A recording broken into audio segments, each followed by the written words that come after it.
Hi, everybody. My name is John Leslie, and we are talking about radio on this program. And there is not a person, I suspect, who is better to talk about to whom we should speak about radio than Joel Denver. And Joel has been around the industry for a long time. Good morning, Joel. Hello, and good morning to you, sir. How are you? I'm well, thank you. It's a pleasure to have you on the program. And in doing my research, I have just reams of paper here. And it appears to me, it appears that every question about broadcasting has already been asked to you, and you have already answered it elsewhere. So my research tells me that we should be talking about scuba diving. Okay, we can do that. Yeah, that's fun to do. It really is. I haven't done it in a minute, but it's definitely fun to do. I need to go get recertified. It's been that long, so I think I'd probably need a refresher course. But it's an amazing thing to do. I highly recommend it to anybody out there that likes the water. Yeah, it's the same with me. I became certified once we moved to Florida, and I'd never thought about it. And this is kind of like the mecca of scuba diving. And I got all of my certifications in the deep springs here, inland springs that go down 140, 150 feet. Oh, yeah, there you go. And I got my deep water certification and all of those other things so that I could go out into the Gulf and down through the Keys. I really don't want to spend a whole lot of time talking about it. Yeah, I want to get back to the radio business because that's the business that you're in. And Joel is the president and CEO of AllAccess.music.com, but there is a whole bunch of history behind that. And that's where I want to start. I'm guessing, Joel, that like me and 50 or 60,000 other people in the radio business, it got into your blood when you were very young. Yeah, that's true. I had a transistor radio from the time I was about 5.5 or 6 years old, and I still remember I can see it. It was this brown Magnavox 12 transistor radio, Yeah. and it chewed up 9-volt batteries like like candy. It was just, I mean, I was always asking my mom and dad, "Can I have $1? Can I have 50 cents?" You know, I needed to buy some more batteries. So anyway, I remember they gave me some batteries for Christmas one year. To sit here, here's a box of batteries. Have at it. Of course, it didn't last that long. My transistor radio was a Silvertone by Sears. It was coral in color. Uh-huh. And I used to, in the evening, I would listen to all the stations and I would say, one of these days, that's going to be me. And you are. And it was, how much better can it be? So how did you get your foot finally from the transistor radio into the first radio? Where were you raised? I was born in North Carolina, and then I was raised in the Baltimore, Washington area. More like Washington area. You know, Silver Spring, Maryland, Wheaton, Maryland. Yeah. And at the end of the day, I just sort of, just always had this radio glued to my ear. Mm-hmm. And I eventually said, "Gee, that'd be fun to do." And I was in the hospital, had a leg operation, and I came out of the hospital with a brace on my leg and stuff, and so I still had plenty of time at home, and I just was listening to the radio, and I made friends with a buddy at WINX in Rockville, Maryland, which was not far from where I lived, and he was leaving there, and he went over to WASH when it was still just a standalone little FM radio station, good music radio station, and I went up there and met him. My mom took me up. I was like, 14 and a half, 15 years old. And he and I made a deal. He said, "If you'll come up here on Saturday nights and file my albums away," he said, "so I can get out of here at midnight." He says, "I'll teach you how to do the production room." That was a fair deal to me. So that's what I did. And I finally got proficient enough to crank out a decent demo tape. And I knocked on every damned radio station door in the Washington, Baltimore, Northern Virginia area. Yeah. And finally, I got in as a weekender at WINX in Rockville, and the station that that was really my favorite local radio station. And it was like Sunday morning God Squad, and Sure. and read some news and play a little bit of music and run the turntables for a guy that played a local gospel show, and then run some more pre-recorded stuff, and then about 45 minutes before noon, I got a chance to play DJ again for a little while. So and I showed up and suited up, and It's I was a suited up, fast right? learner. That's it, Yeah. and I was there only a couple of weeks, and they said, "Would you like to do an overnight show?" And I said, "Are you kidding? Sure." And my mom was game for it, so she took me up there, and I sat with a guy named Barry Richards, who was at the time was the teen idol in town, and Barry was very kind to me, and I sat and watched his last 3 hours of the show, and he turned it over to me at midnight, and he and Barry and I are still friends to this day. Are you? And Yeah. that was in 1968. So you do the math on that. So Well, I can, because I can relate to it. yeah, so I know those years. those are the early days. Those are the early days. Well, So I've heard this story so many times, and so have you. And the thing is that it takes until now, 2023, to realize how truly important radio was in that day, oh and yeah, and how absolutely, important it was to the community.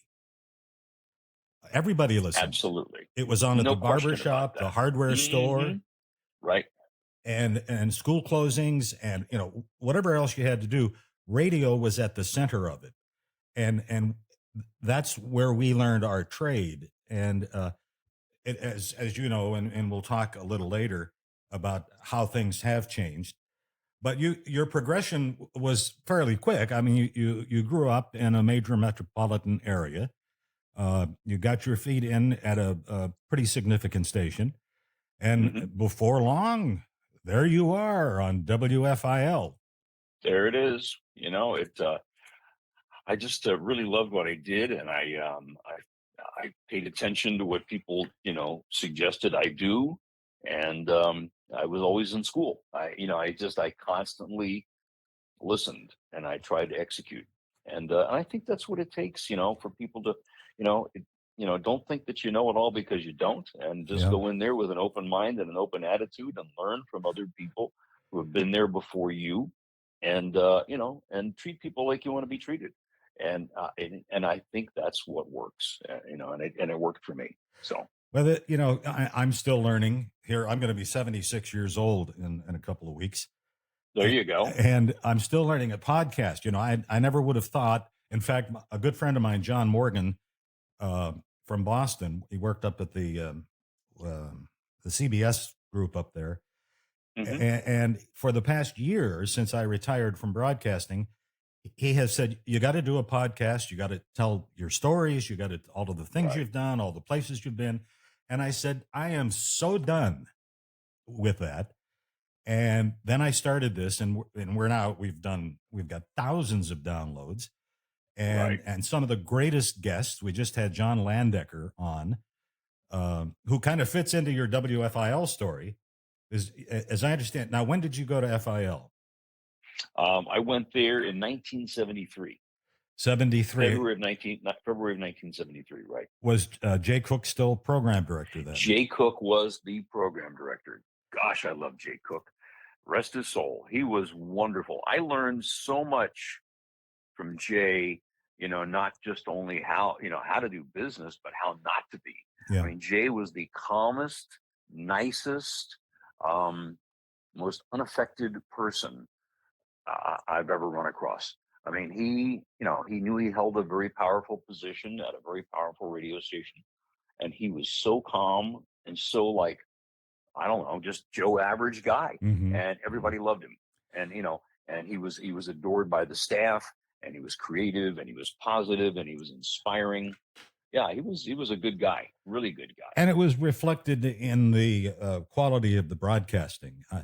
I've always thought that the quality of the broadcasting reflects the program director's personality. It can definitely do that, and in this case, it certainly did do that. Yeah. So And you were on the air after George Michael was 6 to 10, and then you were on. he was actually did 6 to 9, and I did 9 to 1. Okay. Which is an odd shift. Yeah, it is. It is kind of an odd shift. Now Yeah. that was that. Were you still locking horns with WIBG at that time? Yeah, we sure were. Yeah, And but and Wi-Fi as well, WIFI, yeah, Wi-Fi but 82. FIL was winning though. I think, Oh right? yeah. Oh yeah, we killed it. We killed it. It was Triangle Broadcasting. No, by the time I got there, it was Lynn Broadcasting. Triangle sold to Lynn about a year before I got there. Okay, I went to work for Triangle in 1971. Mm, Walter Annenberg, the ambassador to England, was was the absolutely. owner, and TV Guide magazine. They also own that. But the rumor has it that when John Landecker was on WIB, and this probably predates you a little because this was like around Hmm. 71 or so, that Uh-huh. he was really starting to make some waves against George Michael, or starting to Yep. pick up some audience Right. going against George Michael. And word has it that Jay Cook contacted his friend in New York. Why can't I think of his name? He was the program director first at WINS and then WABC. Rick Sklar. Rick Sklar. Rick Sure. Sklar. Absolutely. Uh-huh. Okay, word has it that, or rumor has it that Jay Cook called Rick Sklar and said, "Hey, Rick, you got to get this Landecker guy out of town." So, He was a damn good DJ, John Records. John Records Landecker. Absolutely. yeah, and so Rick Sklar was working for ABC at the time, and he called his counterpart in Chicago Hmm. at WLS and said, "Hey, listen to this guy's tape and hire him." You know, I love it. I isn't that love it. it, Yeah.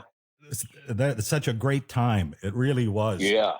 It really was. I don't think John went to WABC. He went to WLS, which at the same time, at that time, was an ABC station. Right. So, Yeah. That I didn't make that quite clear. It was Rick yeah. Sklar called his Yeah. counterpart at WLS Hmm. and Mike said, McCormick. Mike McCormick was the program director back "Yeah, then, you I got to think. help us out on this and get this guy off our back." You know? I love it. Did you know Rick Sklar? Yeah, I sure did. Yeah. Yeah. Very nice man. Very nice man. He had some great stories. He wrote a book called Rocking America. And I don't want to take up a lot of your time, but I just love this story. He talks about when he was still at WINS 1010, Hmm. and they were up against WABC. He was not working at ABC at the time. Right. And so he tells in his book that what they did was they got a tablet of some sort of stone, like a tombstone kind of thing, Hmm. and they hired a guy who knew how to write hieroglyphics, Huh. and they chiseled out this message, and they buried this thing in Central Park, and sometimes they beat it with chains and they soaked it in mud and made it look 1,000 years old.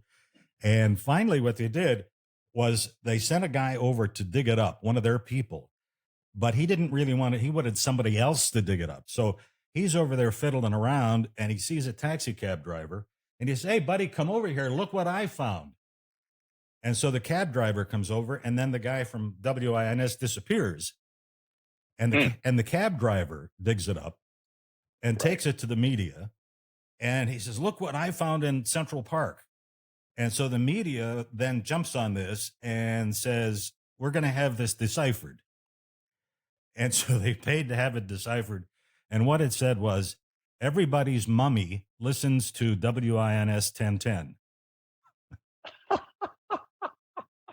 I love that stuff. It was so it was so interesting and influenceable back then. It was so radio was just had this it was like it was second nature for people to put the radio on. It Yeah, just was. You know. absolutely. Well, we're Yeah. talking with Joel Denver. We're talking about radio, and I want to find out that at what point, now you left WFIL. You were there, what, Right. 4 years, I guess? Yeah. 4.5 years. Right. Four and a half years. And was it at that point that you really started to think about doing an allied business rather than Oh band? no, I had many years before that. I went down to Miami and programmed my first radio station. I was when George Michael left to go to WABC. He was the music director at FIL, and I stuck up my hand and I won the job. Ah, And So that really that gave me the opportunity to work very, very closely with Jay Cook, and Jay and I would sit there on Mondays and see probably 25 or 30 record folks, and I made some terrific relationships and friendships, and and I just got a chance to really be the sponge and soak up all the energy and all of the smarts that Jay would just pass along in conversation, Hmm. and and my friend Charlie Lake, who worked with me at the time at WINX in Rockville years and years ago as another weekender. He was now the vice president of programming at Down Communication, which bought that station and a whole bunch of others from Bartell. And Charlie needed a program director in Miami, and he said to me, "Look, I got two openings." I said, "I got one in St. Louis," and he said, "I got one in Miami."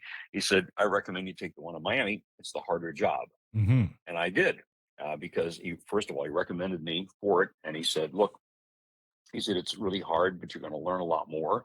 And he said, "I'm there to help you." So I went. And the first ratings book was not that spectacular, but by the second, I got my act together, and we crushed Y100 in Dade County, which was the county we were going after. It's a Sure. two-county metro.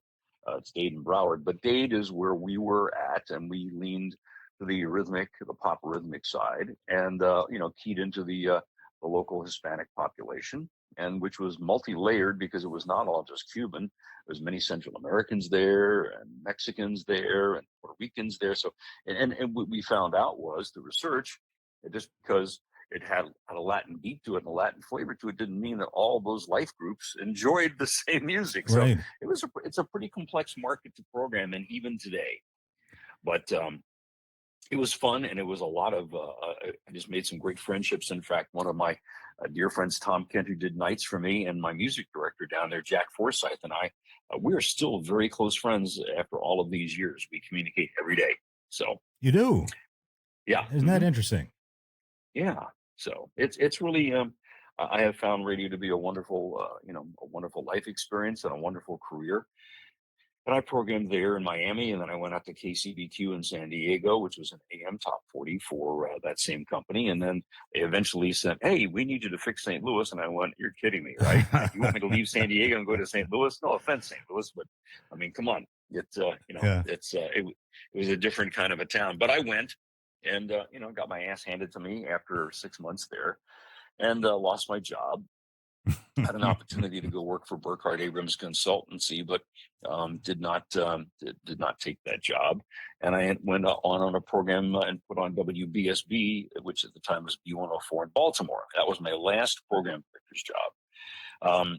I got an opportunity to sit with Bob Wilson, who was the then owner and publisher of Radio and Records newspaper, and he needed someone to be the associate editor in the Washington office. And I was already living in Baltimore.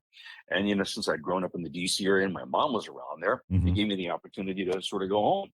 Yeah. So I went down there and took that job. And in 3 months, he said, "Look," he says, "we want to bring you out to the West Coast." And that's how that happened. So I got here in 1981 and never looked back. Now, So did you have any second thoughts about it? I mean, you left something that you love doing to go to print media and medium, and I just wonder what was going through your mind. Was it a yes no kind of thing? yeah, I was a yes, yes, yes. Oh, I oh, mean, I'd gotten fired twice in a row, and I was like, "Oh man, I got to move again. Come on!" It's like yeah. I'd already done enough moves in my short career at that point. I mean, FIL was the longest stop I'd had, and went to Miami. Was there a year and a half. Left because they hired me into San Diego, and then 8 months later they hired me into the same company in St. Louis. So those three moves in 2 years. And those are big So moves.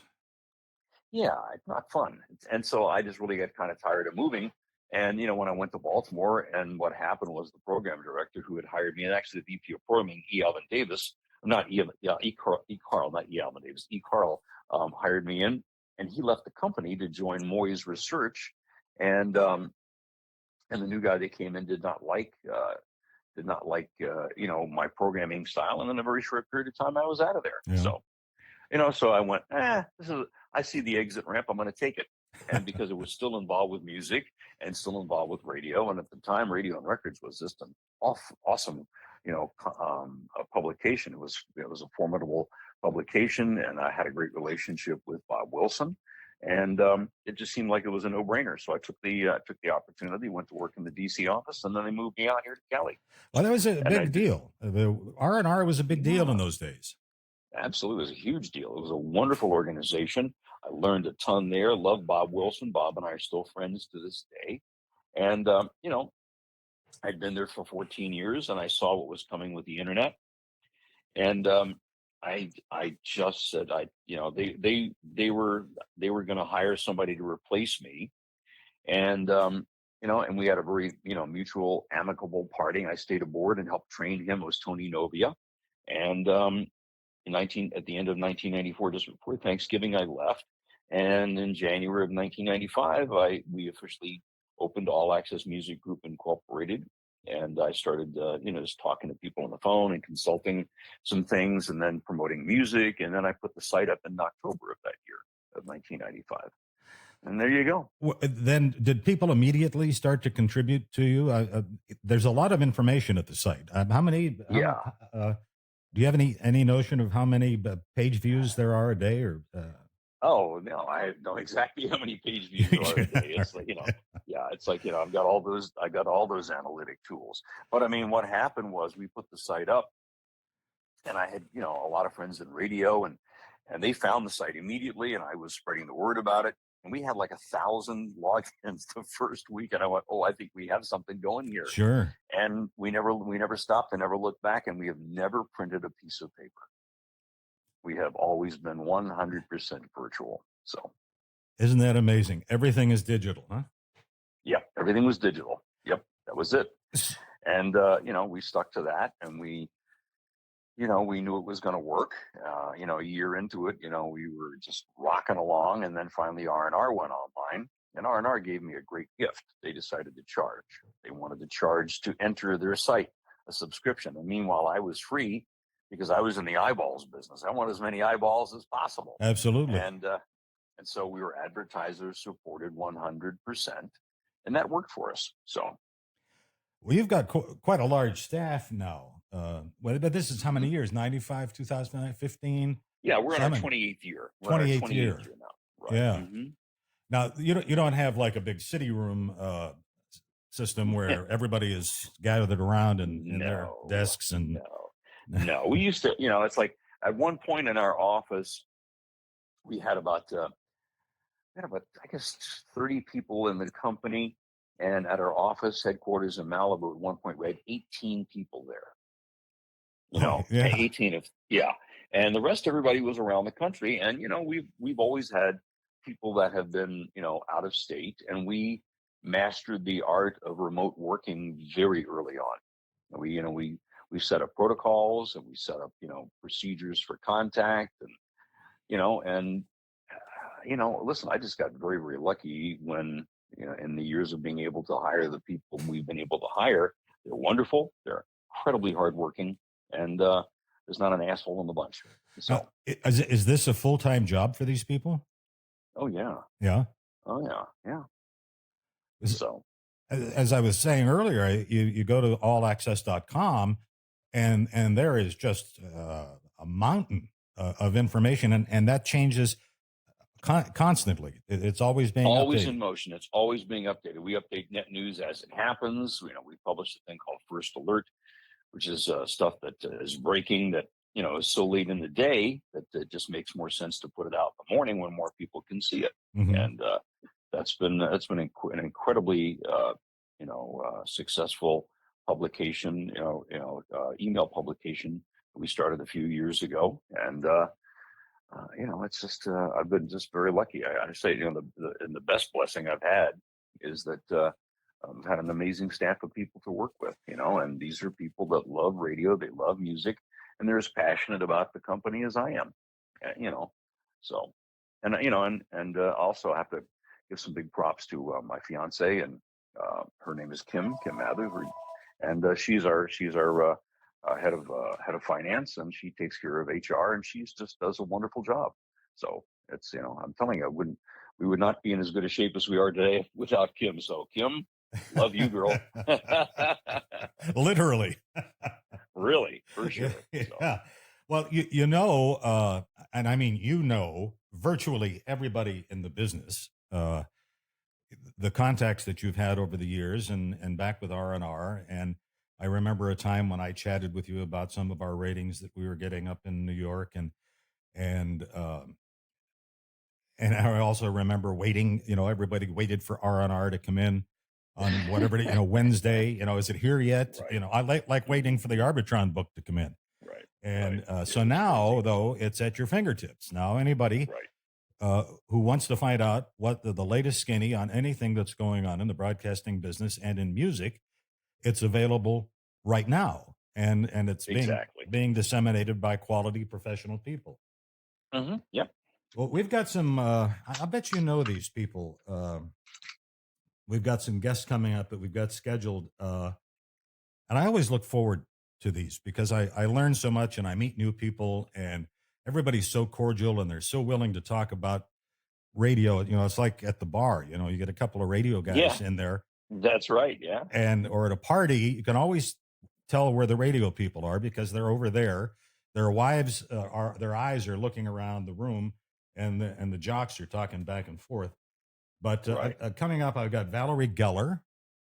Oh, Valerie's awesome. She is such a wonderful person. Smart, smart, smart. You'll get a lot of great information and stories from her. She's wonderful. She's international radio consultant and Hmm. so hard to track down. When I first Yeah. contacted her, she said, "I can't do it this week. I'm in Canada." And then she says, "Well, I can't do it the next week. I'm in California." And Right. she's just all around everywhere. Yeah. She's really a special person. She's really good. Yeah, you'll enjoy that conversation. And we've also got Tom Birch coming up as a guest. Oh, Tom Birch is really smart too. He's an old friend of mine. He had the Birch Report, Yep, and yep. he was a terrific programmer, and he's still a friend today. So And I want to talk in a few minutes. I want to talk about your All Access Audio Summit, but I think a couple of mhm. these people may have been participants. Our guest coming up, Mike McVeigh. Yeah, From Mike was a speaker this year. Yep, absolutely. Mike's a dear old friend. Absolutely. and Joe McCoy. Uh, well, Joe is he's not this year. I think we had him a couple of years ago, but yeah, not this year. he was the Smart guy too. former program director of WCBS FM in New Hmm. York, and with all of the talent that gathers in those hallowed halls, um, I imagine he had his hands full. Oh yeah, Yeah. absolutely. And so the All Access Audio Summit, who thunk that up? Was that your brainstorm? Well, it kind of evolved from the Worldwide Radio Summit, which we did for a number of years with Sat Bislop, our partner then, and Sat and I are still good friends, and um, we decided to go our separate ways on that. And he owned the name Worldwide Radio Summit, Hmm. and so that was his intellectual property. And right about the our 10th one in 2020 got canceled by the COVID pandemic, Yeah, what and didn't? so we pulled the plug about 2 weeks, in front of the actual date that we were kicking off, because when they announced the pandemic, I just knew that was it. Yeah. So we went our separate ways, still very, very good friends. And I just rebranded our opportunity as the All Access Audio Summit. And because of the constraints of travel and meeting with people and all that stuff, we tried a virtual format. And we just last week just finished up our third iteration of our All Access Audio Summit for 2013, and it was virtual again, Yeah. and it was very smooth. I mean, we had top quality speakers from most of the major radio companies, some Yeah. record executives, and we had podcast people, and news people, and we had people from all over the industry, and they were wonderful speakers, and they just shared a ton of knowledge, and we had a great time. We had a nice turnout, and now we're in on-demand mode, so you can sign up for it and hear it across any two devices that you want for as long as you want. So it's like just it's on demand. So Okay, well that's great. It's not like it's just yeah. 1 week and then it's history. It's available. No, exactly. And that's right now. So, like these podcasts. They just live, good or bad, at That's at that's the it. hosting That's site. it. So good or bad. That's pretty funny. So Yeah, you had so some great names there. Jenny Morris was uh-huh. there, and she's Yeah. the Uh-huh. CEO of Hubbard Broadcasting. Hmm. And Brian Apple was one of your presenters, as well as Scott Yes, Shannon. Brian's a really terrific production and voice guy. So, so wonderful. Scott Very Shannon was creative guy. there. Yeah, Scott Shannon was there, wonderful friend, and he's nothing short of genius. So Well, anybody who is unaware of the people who are listening now, anybody who's unaware of the All Access Audio Summit, you are now aware of it. And all you have to do is sign on. And there is a fee associated with downloading this material. yeah, it's Yeah. $200, Okay. which is when you get 18, it's really not that much money for just hours and hours and hours of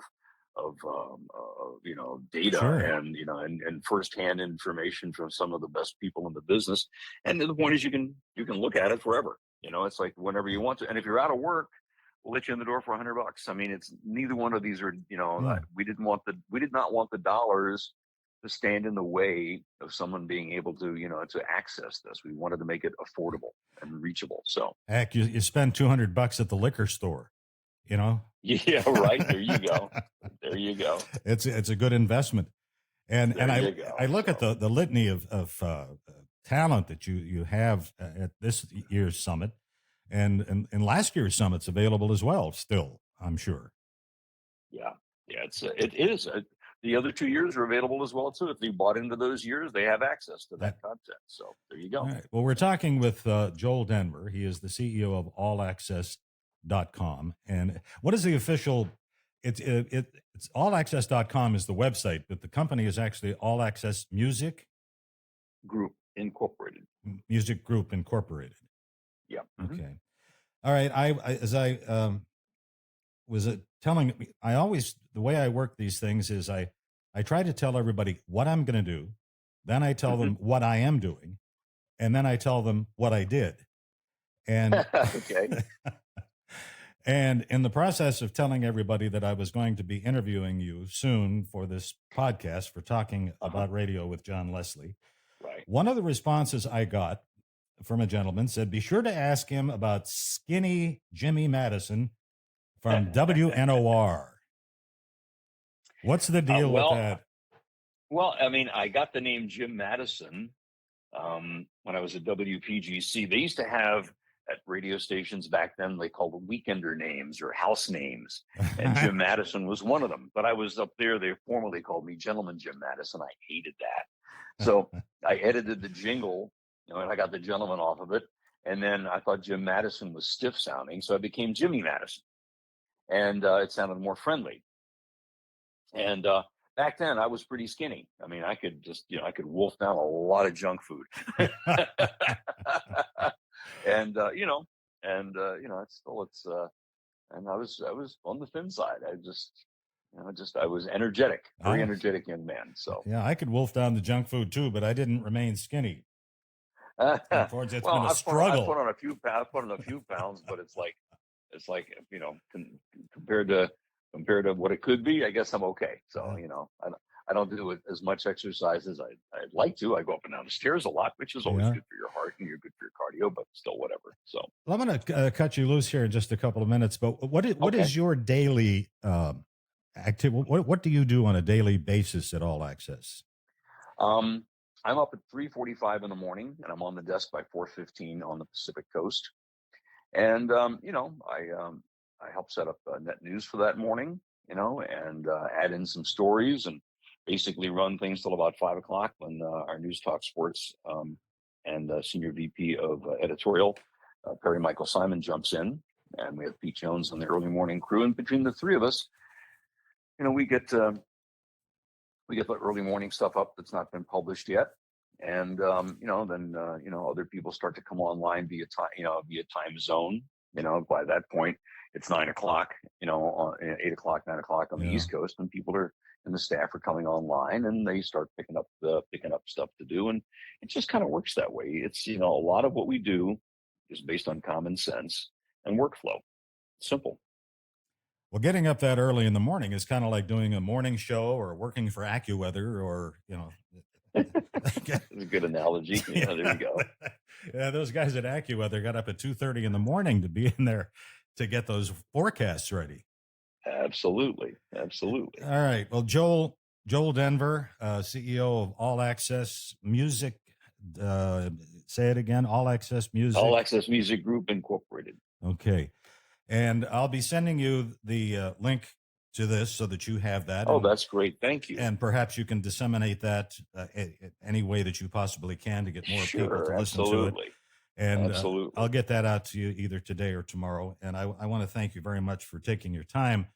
Listen, thank you. It's been a great conversation. I really enjoyed chatting with you this morning. Thank you. I have enjoyed it very much. We'll talk again sometime. Joel Denver. Absolutely.